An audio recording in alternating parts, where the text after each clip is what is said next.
Welcome to my YouTube channel English Arena, and today again I am with you with another interesting class, and our today class is about another advanced structure. That structure is seem to have.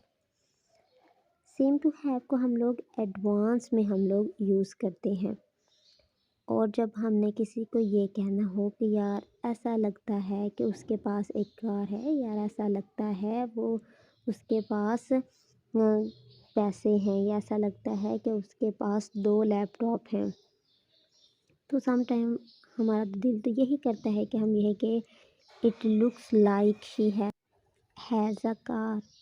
लेकिन हम लोग advance English पढ़े हैं और advance English में इस तरह के सेंटेंसेस को थोड़ा डिफरेंट बनाते हैं। तो इसके लिए हम लोग वर्ड यूज़ करते हैं सीम टू हैव। ठीक है, इसके लिए हम वर्ड यूज़ कर रहे हैं सीम टू हैव। अब ये कैसे यूज़ करते हैं, इसका स्ट्रक्चर पहले देख लेते हैं, उसके बाद हम इसकी कुछ एग्जांपल्स लेंगे। इसका स्ट्रक्चर ये होता है कि सबसे पहले हम लोग सब्जेक्ट लिखते हैं, उसके बाद सीम टू हैव, और उसके बाद ऑब्जेक्ट या रिमेनिंग सेंटेंस लिखते हैं। ये इसकी फर्स्ट एग्जांपल देखते हैं कि अगर हम किसी के ऐसा लगता है कि उसके पास एक कार है, फ़र्ज़ करें कि एक लड़का है और वो शॉप रोज़ाना आपकी शॉप पे आता है कुछ ना कुछ ख़रीदने के लिए, और वो गाड़ी पे ही आता है, तो आप कहेंगे यार ऐसा लगता है उसके पास ही कार है, इसकी अपनी कार है, उसके पास भई एक कार है। तो उसे हम एडवांस में इस तरह करेंगे, सबसे पहले सब्जेक्ट शी, आगे शी सीम्स टू हैव। ठीक है, seems to have a car. She क्या हो गया सब्जेक्ट, आप यहाँ ही भी लिख सकते हैं, सब्जेक्ट सेम टू हैव और आगे object a car. He seems to have a car, ऐसा लगता है कि उसके पास एक कार है। आगे देखिए अगला सेंटेंस, ऐसा लगता है कि उसमें काबिलियत है। देखें भाई, एक लड़का इंटरव्यू के लिए गया हो, उसके मार्क्स कम हैं, लेकिन आप कहते हैं यार हमें ऐसा लगता है कि इसमें काबिलियत है, चलो इसे एक मौका दे के देख लेते हैं। तो उसके लिए हम लोग क्या यूज़ करेंगे, it looks like he has talent. नहीं, हम एडवांस में इसको इस तरह कहेंगे, सबसे पहले सब्जेक्ट, फिर सेम टू हैव, फिर टैलेंट। सबसे पहले क्या है, she seems to have talent, ऐसा लगता है कि उसके पास काबिलियत है। ही भी आप यूज़ कर सकती हो, he seems to have talent. Next example है कि ऐसा लगता है कि उसके 2 बच्चे हैं।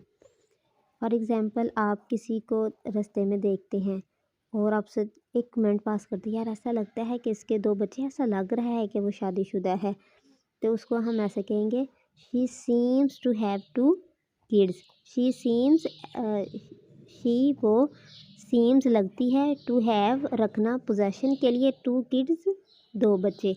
सबसे पहले सब्जेक्ट, फिर सीम टू हैव और उसके बाद object. She seems to have 2 kid, ऐसा लगता है कि उसके 2 बच्चे हैं। अगला सेंटेंस है, ऐसा लगता है कि उसको कोई बीमारी है। ठीक है, तो हम क्या करेंगे, ऐसा लगता है कि उसको कोई बीमारी, तो इसे इस तरह बनाएंगे, ही या she seems to have disease. ठीक है, क्योंकि हम उसको देख के यार ऐसा लगता है कि ये बीमार, इसका कलर देखो पेल सा है, कुछ इस तरह के। जब हम किसी को एक कमेंट देते हैं और हमने कहना, फ्रेंड से कहना यार ये तो लग रही है जैसे बीमार है, तो कहेंगे ऐसा लगता है कोई ना कोई बीमारी है, तो उसके लिए हम एडवांस में कहेंगे ही या she seems to have disease. ठीक है, अब नेक्स्ट सेंटेंस है कि आप शॉपिंग के लिए कहीं जाते हो और आपको आपकी पसंद का ड्रेस कहीं नहीं मिल रहा, और आपको अगर रेड ड्रेस चाहिए, तो आप अचानक से एक शॉप देखते हो, कहते हैं यार ऐसा लगता है कि उस शॉप पे रेड ड्रेस है। ठीक है, तो आप क्या कहोगे, उसे एडवांस में हम इस तरह बनाएंगे, डैट शॉप हो गई जिसके बारे में हम बात कर रहे हैं, उस दुकान के बारे में बात कर रहे हैं, तो वो क्या हमारी सब्जेक्ट, तो क्या कहेंगे, that shop seem to have red dress. ठीक है, that shop seem to have red dress, वो दुकान सीम टू हैव, ऐसा लगता है कि है उसके पास रेड ड्रेस, लाल ड्रेस। ठीक है, समझ आ गई। सबसे पहले सब्जेक्ट, उसके बाद सीम टू हैव और उसके बाद रेड ड्रेस। जब हमने इस तरह के सेंटेंस, यार ऐसा लगता है कि ये है, ऐसा लगता है कि उसके पास ये है, पोजेशन में बात करनी हो तो तब हमने सीम टू हैव का यूज़ करना है।